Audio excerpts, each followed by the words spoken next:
Welcome to the weekly shir of the Zera Shimshon. I'm dedicating this shir today because it's testifies, and it's the yahrzeit of my father-in-law, Moshe Wolf ben Zalman. Should have an aliyas neshama.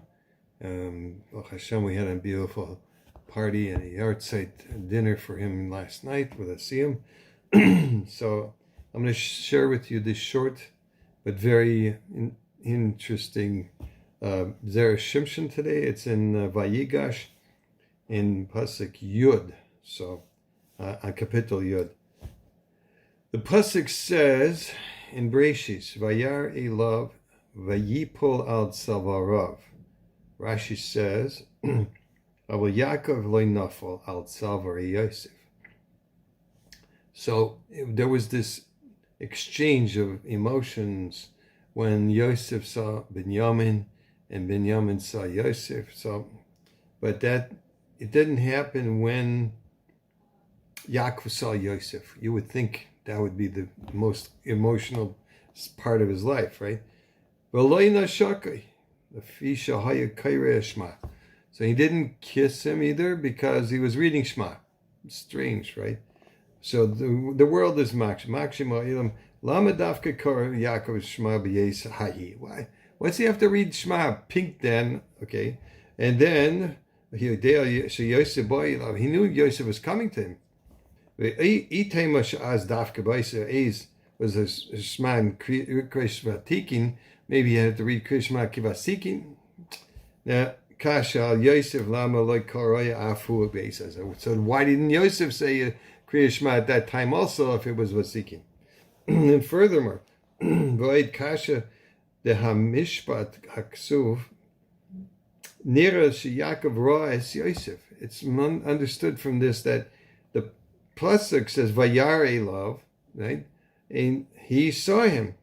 They see Vayar Elav Mashma Sheyakov Ra Isai. Saw him.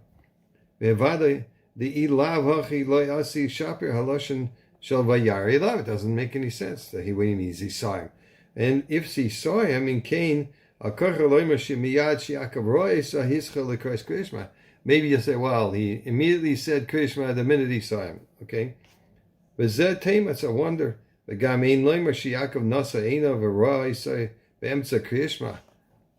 say that Yaakov was in the middle of Krishma and then he saw him. You're supposed to have your eyes closed for Krishma. How can he see him? He wasn't looking at anybody. Okay? So, what's the understanding?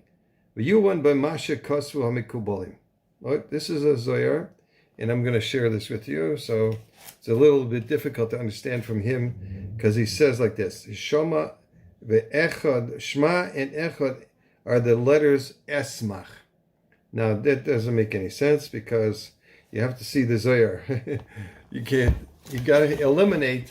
Okay, in the pasuk, you'd have to take the words apart. And that's what the Zohar says.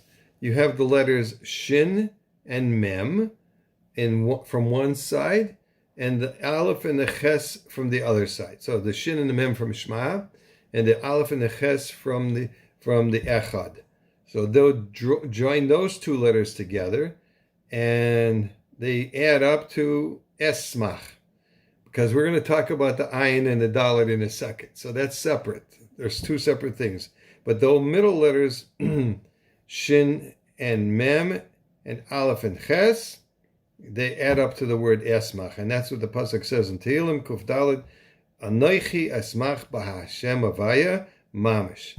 That's the Yehuda Shlim, the Yehuda v'Kadisha. And that's a superior kind of unification.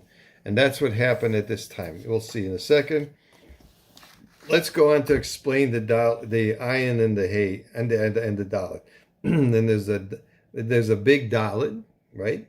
That's if you see it in the Torah or in the parshas of mezuzah, tefillin and mezuzahs, so that has a large ayin and a large dalet.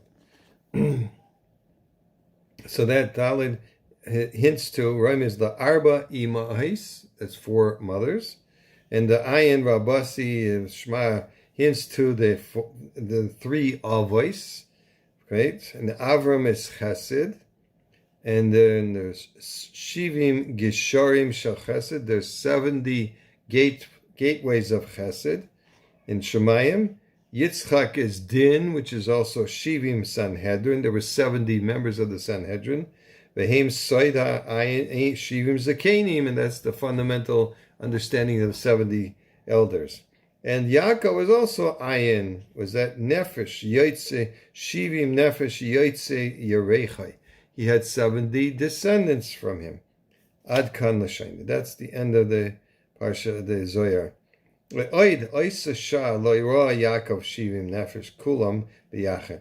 that time, Yaakov did not see the 70 descendants altogether. But when Yosef came to him that time, all the 70 descendants were there together. It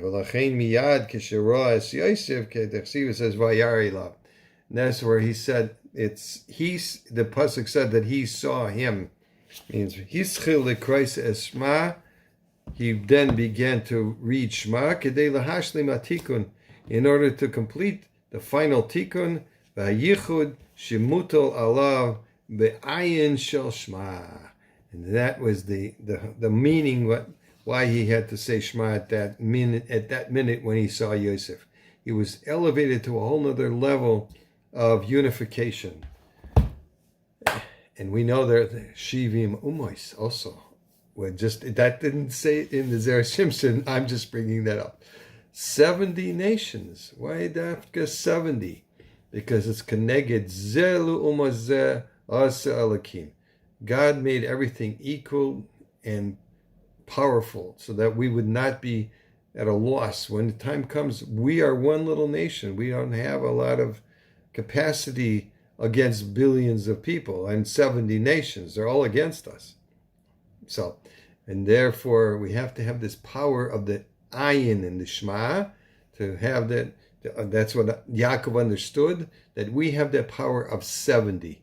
It's imbued in us from Hashem Yisborach that we have all the 70 powers that come from heaven that can protect us from all the 70 nations. And Hashem Yisborach should send quickly the Yeshuas and Besaros Taivas for Klal Yisrael, and not only it should be an elevation for my father-in-law, whom I never met, by the way. But it should also be a refuah for all those who are hurt in the war, and all those people that are still captured and in Gaza and be rescued. B'mheiro v'yameinu amen. Kol tov. Have a good Shabbos.